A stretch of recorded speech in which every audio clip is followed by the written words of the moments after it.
descubrimos la palabra de Dios, verso por verso, capítulo por capítulo. Este es un estudio bíblico real con el maestro Tom Bradford. Bienvenidos a Clases de la Torá.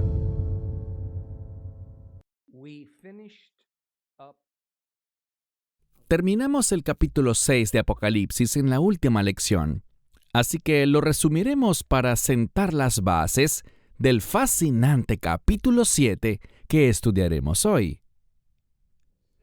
6 de los 7 sellos del rollo secreto ahora han sido abiertos por el Cordero, y vemos que la naturaleza del contenido revelado por cada sello varía de uno a otro. Los primeros 4 sellos representan lo que se conoce comúnmente como los 4 jinetes del Apocalipsis. Cada jinete actúa como un instigador de la guerra y la violencia entre los humanos, y los eruditos bíblicos se han cuestionado si estos 4 jinetes deben clasificarse como eventos de la ira de Dios. En mi opinión, estos representan la influencia satánica sobre la inclinación humana al mal. Es como que Dios ha aflojado las restricciones que tenía sobre Satanás, de tal manera que la humanidad ahora puede estar más engañada que nunca para hacer más maldad que nunca. Por tanto, lo que se está desarrollando no es la ira de Dios, no todavía, sino más bien un gran aumento en la tribulación. Y yo defino la tribulación como la crueldad entre seres humanos. La apertura del 5º sello, en el capítulo 6, reveló que innumerables almas de mártires en el cielo, que viven debajo del altar, clamaron a Dios para que vengara su sangre. Y si bien tendemos a pensar en vengarnos, más en términos de venganza contra alguien por habernos ofendido, eso no es lo que se está transmitiendo aquí. Más bien, este es un llamado a Dios para que administre su justicia sobre aquellos que asesinaron a estos creyentes por su fe en Cristo. Y el Señor les aseguró a las almas de los mártires que Él administrará justicia. Pero no ahora. Tendrán que esperar hasta que se alcance el número total de los que serán martirizados en el futuro. Y al igual que con los 4 primeros sellos, no vemos la ira de Dios presente en la apertura del 5º sello. Más bien el 5º sello parece estar más asociado con los 4 primeros sellos, por los cuales la maldad de la humanidad es incitada por la guía satánica, y uno de los resultados es un aumento sustancial del asesinato de los creyentes en Cristo. El 6º sello ha sido abierto, y sus efectos son muy diferentes a los primeros 5.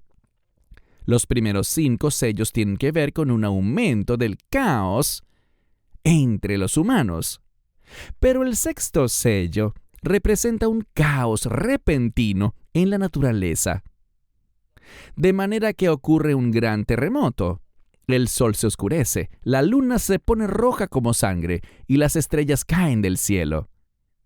Es necesario reconocer que la forma en que los antiguos del siglo I pensaban acerca de lo que sucedía en el cielo y en la naturaleza es muy diferente a la forma en que nosotros en el siglo XXI pensamos acerca de esas cosas. Y cuando Juan recibió esta visión y luego se la contó a otros, estos habrían visto esta interrupción de la armonía entre el cielo y la tierra como un mal presagio. Los diversos sistemas de dioses paganos que había entonces tenían como objetivo principal vivir de acuerdo con la estructura divinamente ordenada del universo. Así, los diversos dioses en sus sistemas eran responsables de distintos segmentos de ese universo y su estructura. Y cuando ocurría un evento natural, como una tormenta, o un evento cósmico como un eclipse solar o lunar, la respuesta de la gente era tratar de apaciguar o adorar al Dios asociado a ese evento en particular, de la manera prescrita, para que la armonía natural del universo pudiera ser restaurada. Por tanto, si estos eventos predichos del sexto sello hubieran sucedido en la época de Juan, así es como los pueblos de la tierra habrían entendido esos eventos y así habrían respondido a ellos. Sin embargo, en los tiempos modernos, nuestra respuesta a las perturbaciones de la naturaleza no sería entenderlas bajo una luz espiritual, sino que las veríamos como una cuestión de causa y efecto. Es decir, sobre todo en nuestra época actual, el comportamiento humano imprudente hacia el medio ambiente será visto como la causa inevitable de la perturbación de los patrones normales del clima, la producción de alimentos, los niveles del mar, etc.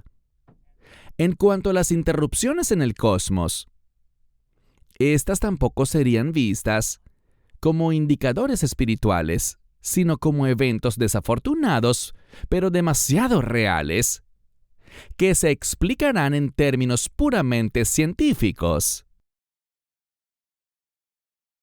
Y de hecho, la mayoría de los comentarios sobre el libro de Apocalipsis buscan explicar y definir los horribles eventos que leemos en Apocalipsis en términos naturales y científicos, en lugar de que Dios los orqueste de forma sobrenatural.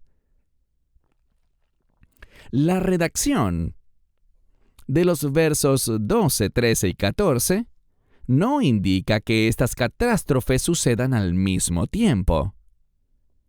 Al igual que con las plagas de Egipto, es probable que sucedan una después de la otra, pero con una pausa entre estos terribles eventos cósmicos y no necesariamente sucederán en el orden preciso en que Apocalipsis los presenta.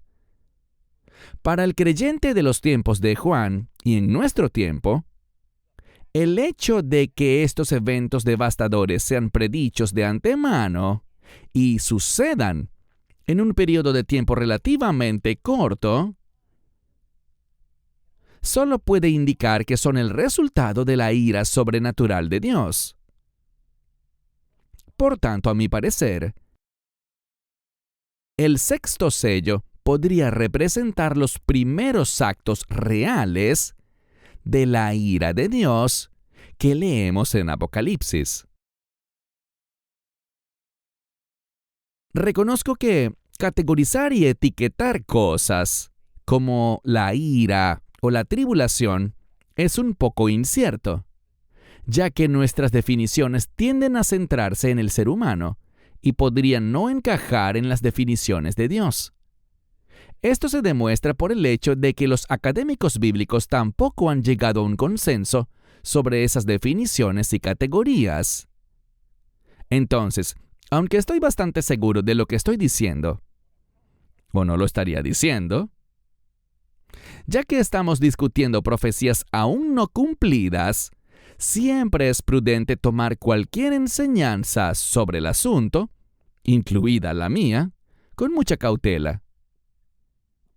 Parte de la razón por la que estoy seguro de que el sexto sello representa la ira de Dios y no la maldad humana fuera de control es porque los versos 15 al 17 así lo dicen. Allí leemos: y los reyes de la tierra, gobernantes generales ricos y poderosos, Todos, esclavos y libres, se escondieron en cuevas y entre las rocas de los montes, y decían a los montes y a las rocas: «Caigan sobre nosotros y escóndanos del que está sentado en el trono y de la ira del Cordero, porque ha llegado el gran día de la ira de ellos. ¿Y quién podrá permanecer en pie?». Observen que esta furia o esta ira proviene de dos fuentes conjuntas: el que está sentado en el trono y el Cordero. O tal vez sería más correcto decir que, si bien esta ira proviene de Dios, también viene con el acuerdo y la cooperación del Cordero, el Mesías. Puede ser difícil para los cristianos concebir la imagen de un Jesús blando y manso, que solo ofrece amor, con el furioso Cordero del Apocalipsis, que es cómplice en el derramamiento de la ira del Padre sobre el universo y la humanidad. La mayor parte de esta dificultad proviene de las doctrinas creadas por el hombre. Doctrinas que niegan el carácter completo de Yeshua y en cambio quieren representarlo como el Dios del Nuevo Testamento que solo dispensa amor y misericordia. Aquí vemos el otro lado del carácter de Cristo cuando reparte ira con la intención de causar terror, con la intención de causar calamidad a los humanos en la tierra. El verso 17 termina con el anuncio de la ira de Dios, que se da tras abrirse el sexto sello, y las perturbaciones cósmicas nunca vistas, que golpean la tierra, matan a millones de personas y hacen que hasta los más grandes líderes guerreros deseen la muerte, en lugar de intentar soportar estos eventos. Y esto es lo que marca el comienzo oficial de la ira de Dios.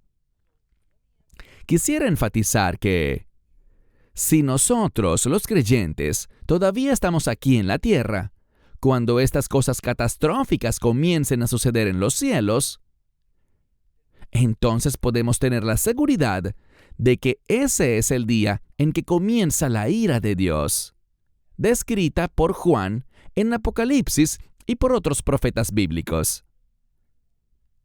Pasemos ahora a Apocalipsis capítulo 7. Apocalipsis capítulo 7. Abran sus Biblias y si tienen la Biblia completa judía, está en la página 1539. Página 1539. Vamos a leer Apocalipsis capítulo 7. Después de esto, vi a 4 ángeles de pie en las 4 esquinas de la tierra, que detenían los 4 vientos de la tierra para que no soplara viento sobre la tierra, el mar, ni ningún árbol. Vi a otro ángel que subía del oriente, con el sello del Dios vivo, y gritó a los 4 ángeles a quienes se les había dado poder para dañar la tierra y el mar: «No dañéis la tierra, ni el mar, ni los árboles, hasta que hayamos sellado en la frente a los siervos de nuestro Dios». Y oí el número de los que fueron sellados: 144,000 de todas las tribus del pueblo de Israel. De la tribu de Judá fueron sellados 12,000, de la tribu de Rubén 12,000, de la tribu de Gad 12,000, de la tribu de Aser 12,000, de la tribu de Neftalí 12,000, de la tribu de Manasés 12,000, de la tribu de Simeón 12,000, de la tribu de Leví 12,000, de la tribu de Isaacar 12,000, de la tribu de Zabulón 12,000, de la tribu de José 12,000, de la tribu de Benjamín 12,000. Después de esto miré, y ante mí estaba una gran multitud que nadie podía contar, de todas las naciones, tribus, pueblos y lenguas. Estaban de pie delante del trono y delante del Cordero, vestidos con vestiduras blancas y con palmas en las manos. Y clamaban a gran voz: «La victoria es para nuestro Dios que está sentado en el trono y para el Cordero». Todos los ángeles estaban de pie alrededor del trono, los ancianos y los 4 seres vivientes, y se postraron sobre su rostro ante el trono, y adoraron a Dios diciendo, Amén. La alabanza, la gloria, la sabiduría, la acción de gracias, el honor, el poder y la fortaleza sean a nuestro Dios por los siglos de los siglos. Amén. Uno de los ancianos me preguntó, ¿estos que están vestidos con vestiduras blancas, quiénes son? ¿Y de dónde vienen? Señor mío, respondí, tú lo sabes. Y él me dijo, estos son los que vienen de la gran persecución. Han lavado sus vestiduras y las han blanqueado con la sangre del Cordero.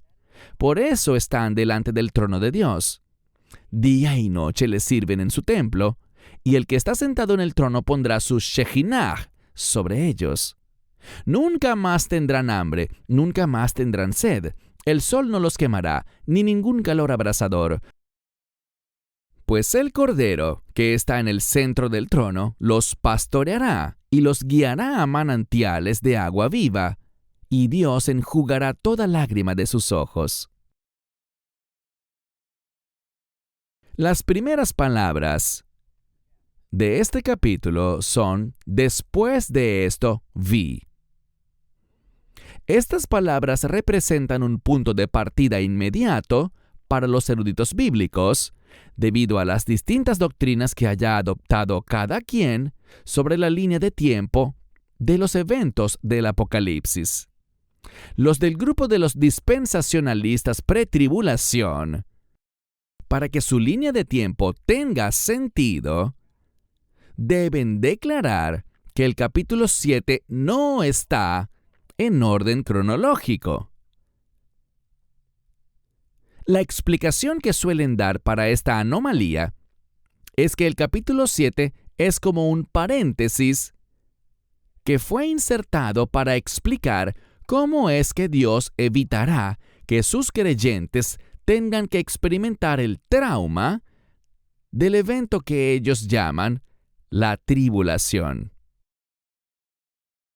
Ahora bien, la prueba que dan ellos de que el capítulo 7 no está en orden es que únicamente los primeros 6 sellos de los 7 que tiene el rollo son abiertos en el capítulo 6, pero el séptimo sello no se abre hasta el capítulo 8.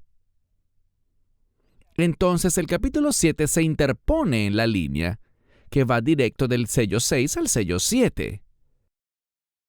Así que el capítulo 7 representa una interrupción del flujo natural de apertura de los sellos. Y la opinión que tienen los de la doctrina de la pretribulación es que el capítulo 7 describe lo que pasa cronológicamente antes de que sucedan los eventos del capítulo 6 y, por tanto, lo que llamamos capítulo 7 debe colocarse antes del capítulo 6. ¿Cuál es el trasfondo o el motivo para querer mover el capítulo 7 y ponerlo antes del capítulo 6? Es que si nos guiamos por el orden cronológico, tal como aparece en Apocalipsis, entonces también encontramos que la iglesia experimenta lo que llaman tribulación, en lugar de ser rescatada de ella por medio del rapto antes de que comience en toda su intensidad. Esto se debe a que después de los eventos del capítulo 6, que la doctrina de la pretribulación llama la tribulación, es que encontramos en el capítulo 7 el sellado de los 144,000 y la enorme multitud de seguidores de Cristo vestidos con túnicas blancas.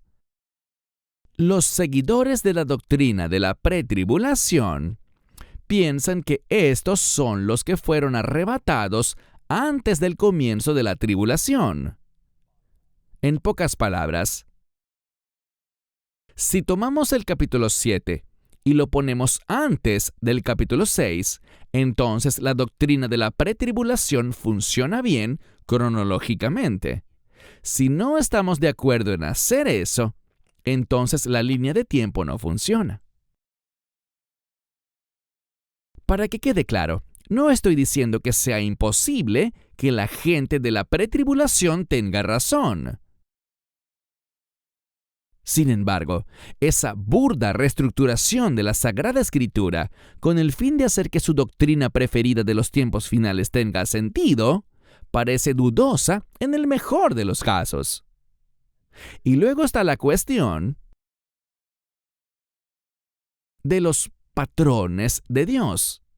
Nunca en la historia de la Biblia, el Señor ha quitado a su pueblo de en medio de la persecución y la tribulación. Nunca. Y más bien ellos y nosotros hemos tenido que soportar estas cosas por nuestra dependencia cada vez mayor de la gracia de Dios. Es solo después de la opresión, o tal vez para poner fin a la opresión, que el Señor dirige su ira sobre el pueblo que maltrató a sus elegidos, y lo hizo en razón de su justicia. Así que además de necesitar una burda reestructuración de la Biblia misma, el patrón de Dios de permitir que su pueblo pase por la tribulación tendría que romperse para que podamos encontrar en Apocalipsis un escape seguro para los cristianos de los estragos de la opresión y la tribulación que viene para el mundo entero. Y yo desearía estar equivocado y que ellos tengan razón, porque ¿saben qué? Yo preferiría no tener que pasar por la opresión y la tribulación. Pero no puedo encontrar ninguna base bíblica para adoptar la doctrina del rapto pretribulación, y solo encuentro razones para no hacerlo. Además, como demostré en lecciones anteriores, en la Biblia no hay ningún evento llamado la tribulación ni la gran tribulación. Estas son invenciones literarias humanas que fueron necesarias para crear una nueva doctrina sobre el momento en que ocurre el rapto. Mi investigación muestra que tal concepto nunca existió entre los padres de la iglesia primitiva que comentaron el libro de Apocalipsis de Juan. De hecho, la historia nos dice que fue John Nelson Darby, el de la Biblia de Darby, en 1827, hace menos de 200 años, el que primero creó los conceptos de los eventos de los tiempos finales llamados la tribulación y la gran tribulación. ¿Lo sabían? Porque esos eventos eran las piedras angulares de su nueva doctrina del rapto pretribulación. De ahí fue que vino todo eso. 1827. Y dado que no estoy de acuerdo con Darby, por el momento procederemos con los capítulos 6 y 7, y no solo los dejaremos justo donde están, sino que también tomaremos los eventos mencionados en ellos en el mismo orden cronológico en el que están. Simplemente no encuentro ningún criterio, al menos hasta ahora, para cuestionar el orden y ponernos a reorganizar el mazo.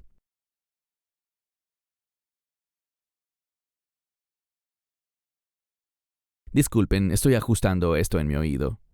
No logro hacer que se quede en un solo sitio, porque muevo mucho la quijada.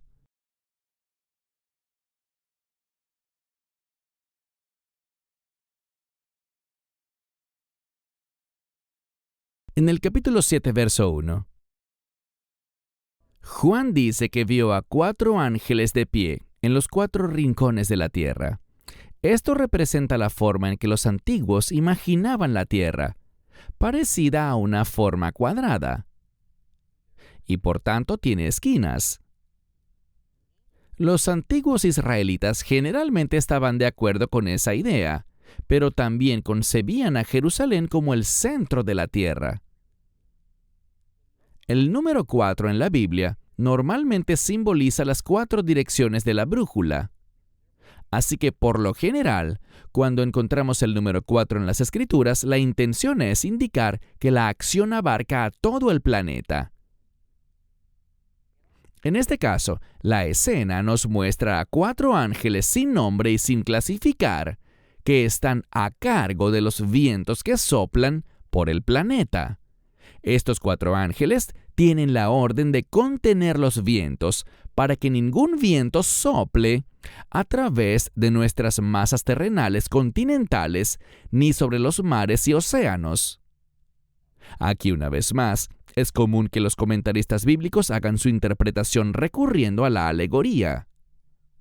La opinión mayoritaria, si pudiéramos llamarla así, sobre este pasaje es que los 4 vientos no son vientos reales, no se refiere al movimiento del aire físico, sino que representan 4 espíritus. Y hay un par de razones para esto. Primero, en hebreo, el término ruaj puede significar espíritu o viento, por lo que el contexto es quien puede ayudarnos a determinar qué significado aplicar.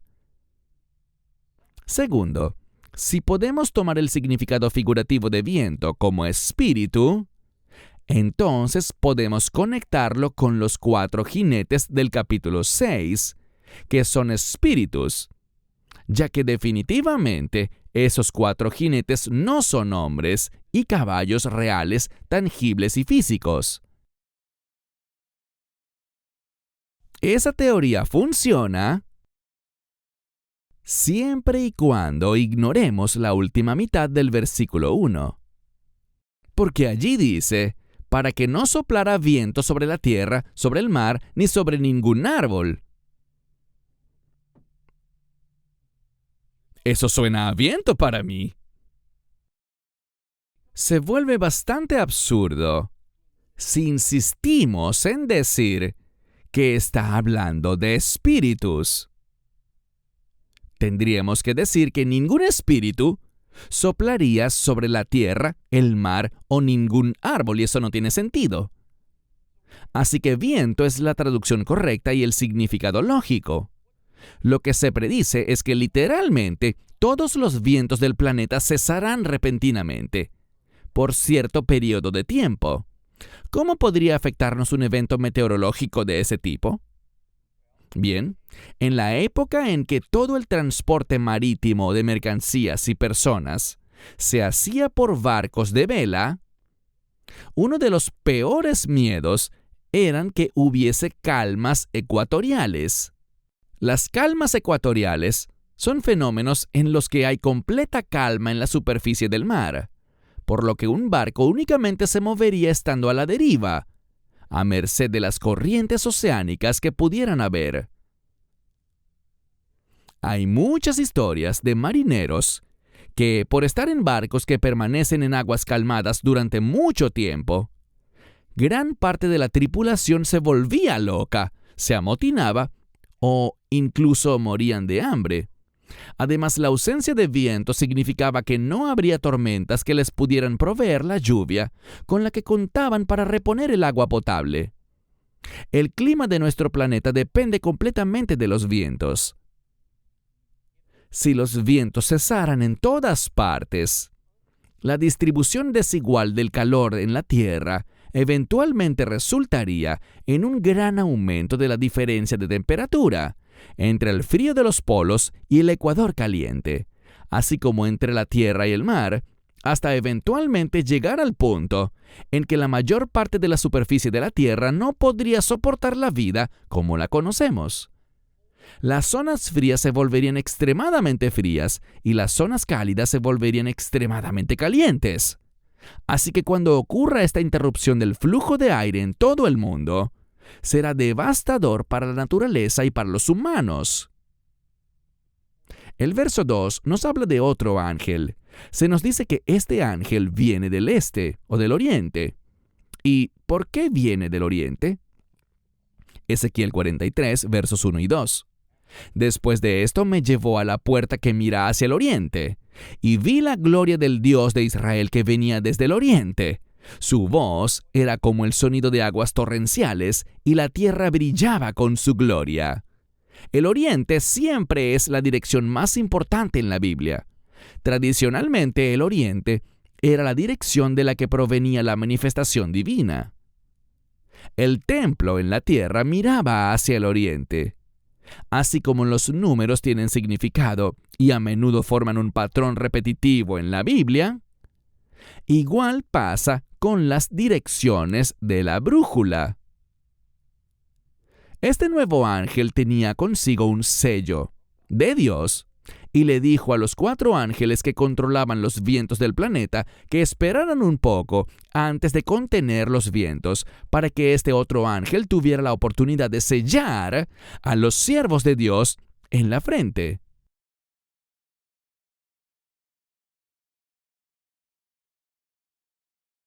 La cantidad de los sellados sería de 144,000 y se nos dice que vendrían de cada tribu del pueblo de Israel.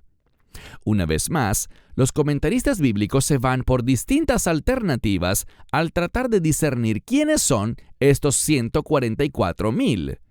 ¿Se trata de algo literal o simbólico?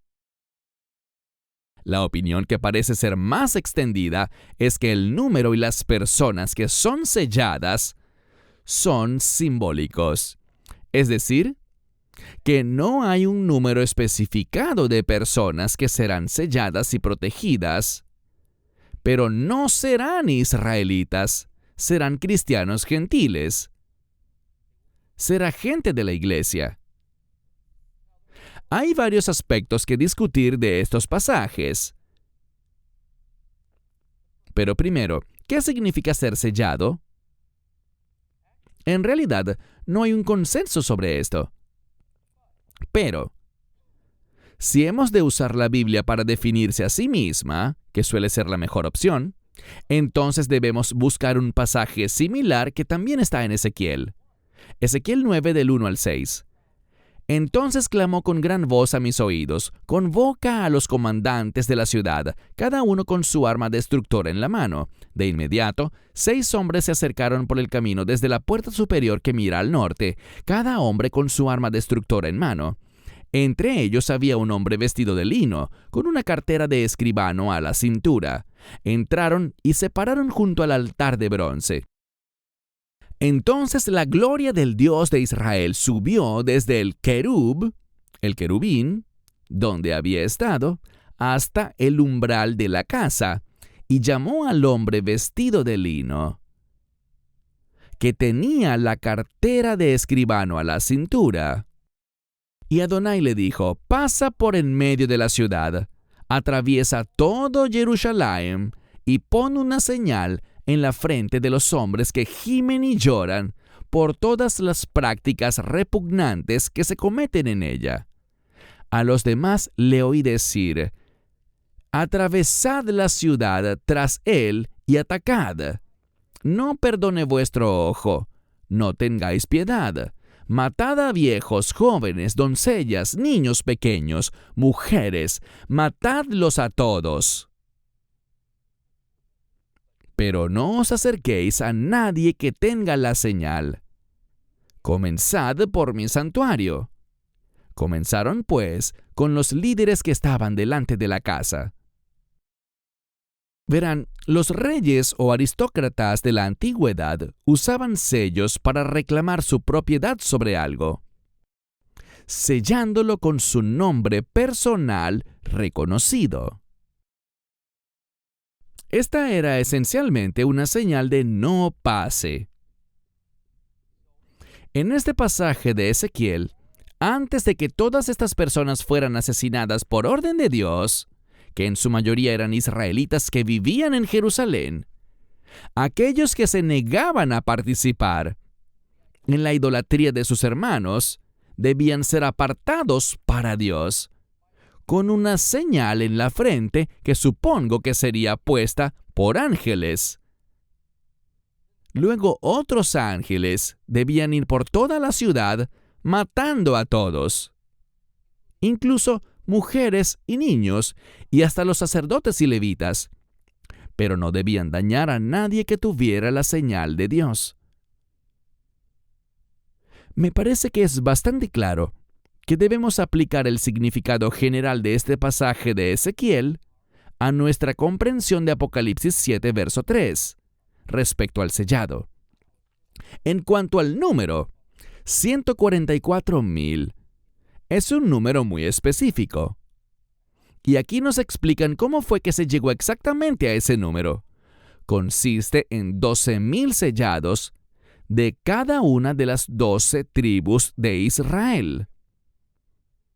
No puede haber una buena razón para alegorizar a los 144,000, ni hay un contexto razonable para tomarlo como figurativo, sino que significa lo que dice. Dicho esto, cada vez que encontramos grandes números redondos en la Biblia, no debemos tomarlos como precisos. Por dar un ejemplo, quizás el número real será de 11,920 para una tribu y 12,240 para otra, y los 144,000 puede que no sea así de preciso, pero sí bastante cercano. Ese deseo de tener precisión absoluta en los números viene del pensamiento occidental moderno, y no es así como pensaban los antiguos al respecto. Además, este grupo de 144,000 se vuelve a mencionar después en Apocalipsis 14, verso 1. Entonces miré, y he aquí el Cordero estaba de pie en el monte Sión, y con él había 144,000 que tenían el nombre de él y el nombre de su padre escrito en la frente. Así que no cabe duda de que Apocalipsis 7:4 y 14:1 se refieren al mismo grupo de personas. Y dado que un sello es para declarar la propiedad, vemos en Apocalipsis 14:1 que los 144,000 son propiedad, por así decirlo, del Cordero y del Padre. ¿Y quiénes son los que están sellados?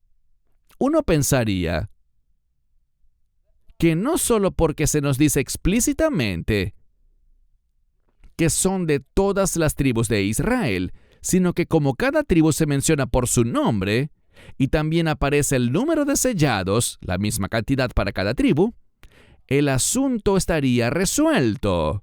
Pero no.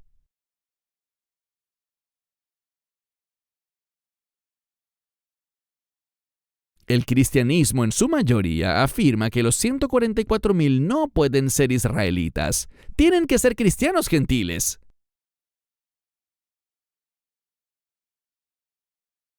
G.K. Beale, un erudito muy preparado, quien escribió el comentario bíblico cristiano más reconocido sobre el libro de Apocalipsis, aborda el importante asunto de la identidad de los 144,000. Haré una cita extensa de su libro, porque uno de los temas más controvertidos dentro de Apocalipsis es justamente quiénes son los 144,000. Como quizás saben algunos, desde hace muchísimo tiempo los testigos de Jehová afirman que ellos son los 144,000. Esto es lo que dice el profesor Beale, y cito: la comunidad de los redimidos en Apocalipsis 7:3 al 8 es la misma que en 14:1 al 4, debido al paralelismo verbal y las ideas observadas anteriormente. En 14:3 y 4, los 144,000 son los que habían sido comprados de entre los hombres como primicias para Dios, y hay un paralelo entre el 14:4 y el 5:9, tan cercano que los grupos mencionados como comprados en ambos son probablemente idénticos. En 5:9, el Cordero compró para Dios hombres de cada tribu, lengua, pueblo y nación. Esto significaría que los 144,000 en 14:1 al 3 no es un pequeño remanente de israelitas étnicos, sino otra forma de hablar del remanente más grande de la humanidad que vive durante la era de la Iglesia, a quienes Cristo redimió en todo el mundo. Si esta identificación es correcta, entonces los 144,000 de Apocalipsis 7:3 al 8 también deben representar el mismo remanente redimido de toda la tierra. Este grupo se enumera como el 144,000 para enfatizar figurativamente que esta es una imagen de la iglesia en su totalidad. En otras palabras, Bill dice que, dado que en Apocalipsis 14, 3 y 4, los 144,000 se identifican como los que habían sido comprados de entre los hombres como las primicias para Dios, él concluye que esto no puede referirse al pueblo de Israel. En su opinión, esto no puede incluir a los judíos, el propio pueblo de Jesús. Piensen un momento en lo que él dice. Él está diciendo que los cristianos gentiles son las primicias para Dios, y que los miles y miles de judíos creyentes que se remontan al Pentecostés original no lo son. Todo lo que tenemos que hacer es leer los evangelios, leer el libro de Hechos, para saber que fueron los judíos, también conocidos como israelitas, quienes fueron los primeros en convertirse en creyentes en Cristo, y por eso ellos fueron las primicias para Dios. Pero Bill le quita esa distinción a Israel y se la transfiere a la iglesia gentil, en un extraño giro de la lógica. Esta, por cierto, es la definición y la justificación detrás de la teología del reemplazo. Y además, si Bill decidió que podía recurrir razonablemente a su propia especulación sobre quiénes son los 144,000 en Apocalipsis 14, porque la respuesta que está en ese verso no identifica por nombre ningún grupo específico de personas, él también eligió, por alguna razón, ignorar Apocalipsis 7 del 3 al 8, donde los 144,000 son identificados específicamente como el pueblo de Israel. Y luego se identifican incluso más detalladamente al enumerarlos tribu por tribu. Y en lugar de tomar la identidad detallada y específica que se nos da sobre los 144,000 en Apocalipsis 7 del 3 al 8, que está primero, y aplicarla al 14:3, él hace lo contrario y toma su especulación en Apocalipsis 14 y se la aplica a Apocalipsis 7, donde no hace falta especular porque el pueblo es bien identificado como de las 12 tribus de Israel. ¿Eso tiene sentido? Y esta es la doctrina más prevalente hoy en día. Si solo fuera Bill el que se hubiera desviado por este raro camino, nos rascaríamos la cabeza y diríamos, todos tienen derecho a su opinión, y seguiríamos adelante. Pero esta también es la postura de la mayoría en la iglesia protestante y católica convencional. Esto no es más que una distorsión de la verdad bíblica simple y llana. Solo le buscaron otra identidad a los 144,000 porque la que nos dan en la Biblia no es aceptable para los líderes de la iglesia. Así como tenemos el deber de difundir las buenas nuevas sobre la salvación en Cristo, también tenemos el deber de desacreditar esta doctrina herética de reemplazo en el cristianismo que le niega a Israel su lugar en la historia de la redención. Esto prácticamente se ha dado por sentado en muchas denominaciones y nunca es cuestionado seriamente. Sea como fuere, hay otro problema que no podemos ignorar. Seamos sinceros al respecto. El problema es que si leen sus Biblias, verán que hay 2 tribus que están notoriamente ausentes de la lista de 12 tribus. Y hay una tribu, la de Manasés, que recibe doble adjudicación, porque es mencionada también la tribu de José, su padre.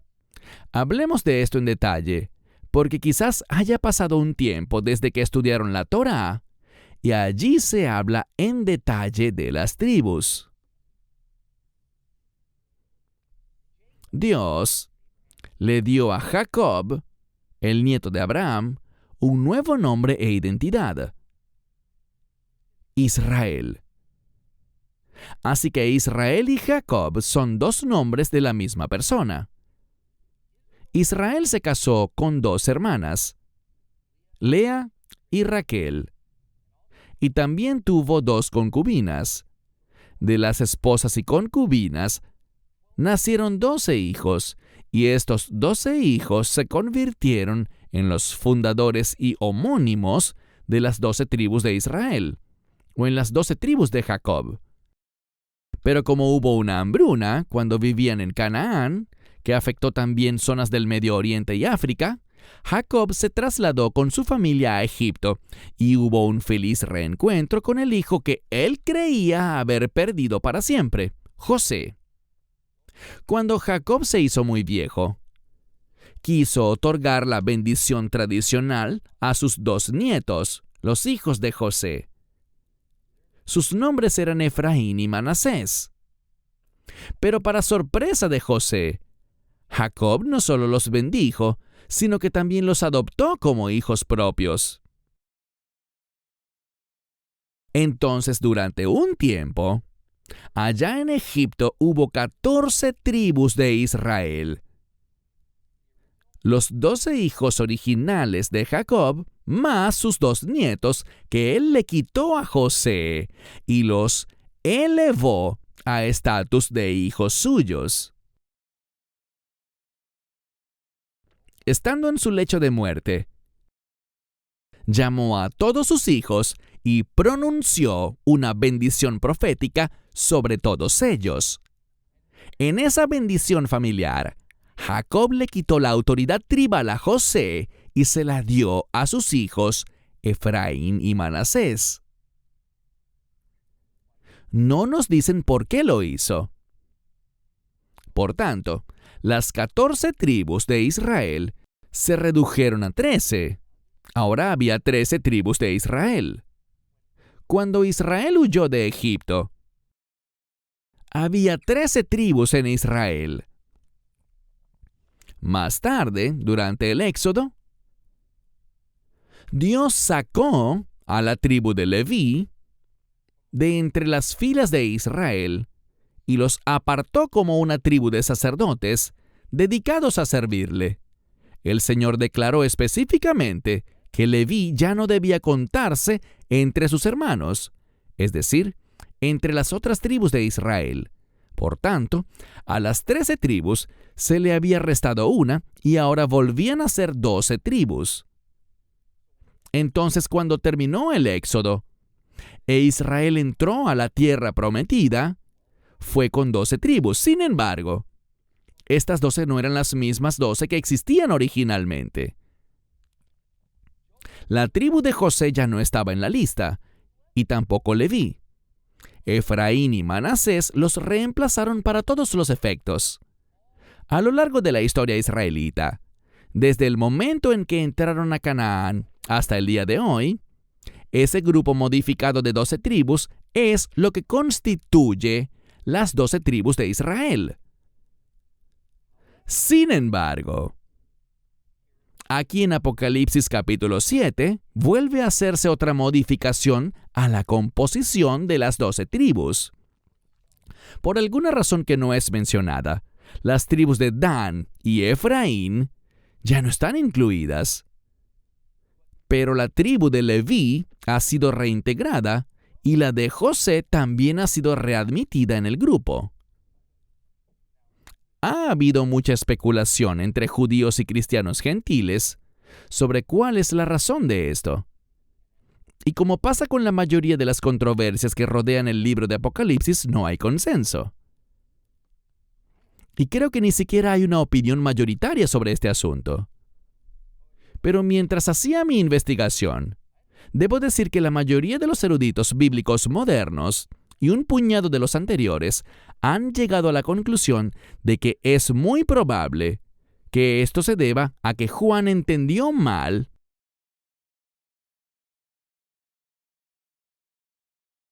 así como lo oyeron, o que fue un error de los escribas. Es decir, Cualquiera que sea la versión griega más reciente de la cual ha sido tomado el Nuevo Testamento que tenemos, esta lista de tribus contiene errores.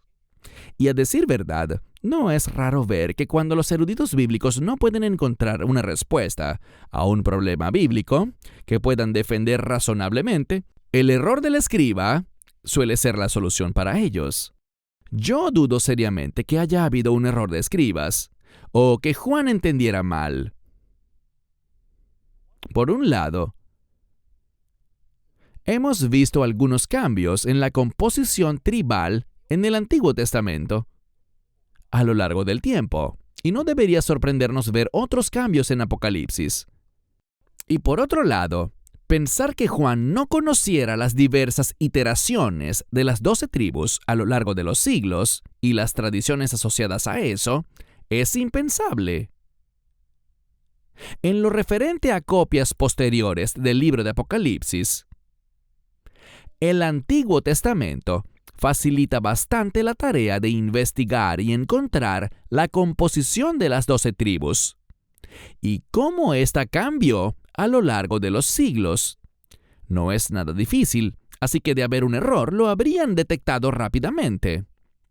Vamos a asumir que la lista de tribus de Apocalipsis es correcta, entendiendo que, así como cuando Jacob alteró la composición de las tribus la primera vez, aquí tampoco nos dicen por qué cambió.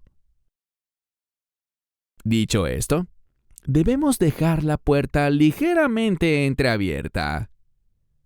En caso de que se descubra una copia del libro de Apocalipsis más antigua que la que tenemos ahora, y el listado de las tribus sea diferente, o se parezca más a la lista de tribus del reino milenial de Ezequiel. No espero que eso suceda, pero nunca se sabe. Continuaremos con el capítulo 7 la próxima vez. Para más enseñanzas de un estudio bíblico real, redescubriendo la palabra de Dios con Tom Bradford, visite toraclass.com o descargue la aplicación móvil de TorahClass.